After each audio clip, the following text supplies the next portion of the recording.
Hello everyone, I'm Regina Shrestha from St. Vincent Hospital and I'm presenting on the case Organizing Pneumonia, a blessing or curse in disguise. Organizing pneumonia has been described as a pathological entity since the 1980s. It commonly presents with cough, fever, and dyspnea. It may be idiopathic or secondary and is characterized histopathologically by patchy filling of alveoli and bronchioles with loose plugs of connective tissue. Here, we present a case of organizing pneumonia with a unique clinical manifestation. A 52-year-old male with a significant smoking history presented with 4 days of severe headaches and malaise. It was worse with bending forward and associated with slurred speech. A few weeks earlier, a workup for newly diagnosed pulmonary nodules, as seen in Figure A, had been initiated. A PET scan, as shown in Figure B, showed 2.9 cm spiculated nodule in the superior posterior left lower lobe and additional spiculated nodules in left lower and right middle lobes.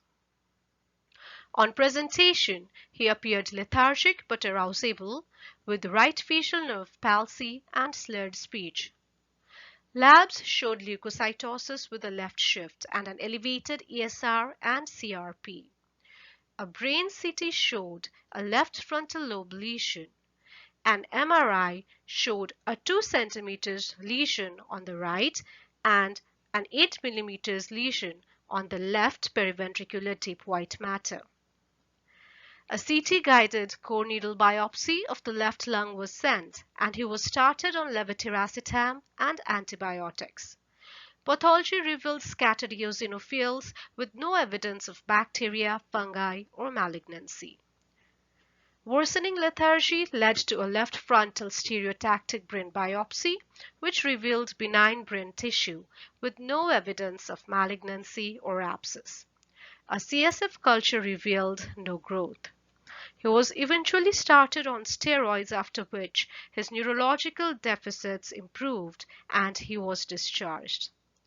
A follow-up brain MRI showed near complete resolution of the lesions, and the chest CT revealed a slightly decreased left lower lobe nodule.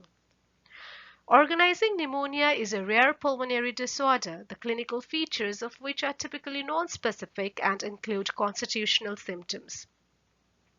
Imaging is not always helpful in distinguishing organizing pneumonia and lung cancer. It typically presents as consolidations, ground glass appearance with reverse halocine, or migratory lesions.